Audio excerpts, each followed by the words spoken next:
इसके बाद इनका दूसरा सवाल है, मुफ्ती साहब दुआ में पहले दुरूद शरीफ पढ़ें या फिर रब्बना आतिना, और कौन कौन सी दुआएं पढ़नी चाहिए, बराए मेहरबानी बता दें। दुआ के आदाब में से ही बात है, पहले आप अल्लाह रब्बुल इज़्ज़त की हम्द व सना करें, तो आप रब्बना आतिना पढ़ लें या कोई और दुआ पढ़ लें जिसमें अल्लाह ताला की हम्द व सना हो। सुब्हानकल्लाहुम्मा व बिहम्दिका ये पढ़ लें, या अल्हम्दुलिल्लाहि रब्बिल आलमीन सूरह फातिहा ये पढ़ लें।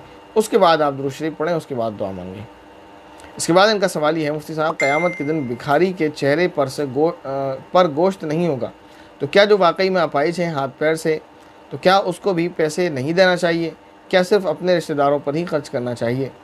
ये जो हदीस में आया है ये उस भिखारी के ताल्लुक़ से है जो पेशेवर भिखारी हो, तो पेशेवर भिखारी के ताल्लुक़ से ये हुक्म है कि, और जो वाकई ज़रूरतमंद है उसके लिए ये हुक्म नहीं है।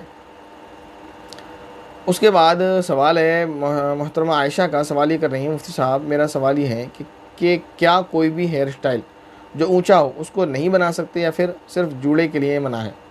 देखें, सर के अलग अलग पार्ट्स हैं, ये पेशानी है सर का शुरू का हिस्सा, फिर उसके बाद ये सर है, फिर इस सर का आखिरी हिस्सा है, फिर ये गुद्दी है और ये गर्दन है।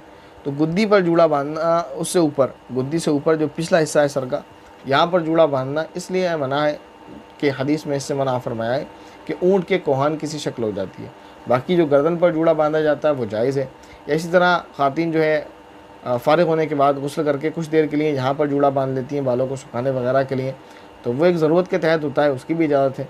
और बाकी आप कहें कि हेयर स्टाइल किसी भी तरह का आप अलग अलग हेयर स्टाइल के बाल काटना चाहें, निकालना चाहें मांग, तो उसमें अगर कहीं बाल ऊँचे हो जाते हैं तो शायद उसकी ममानात ना हो।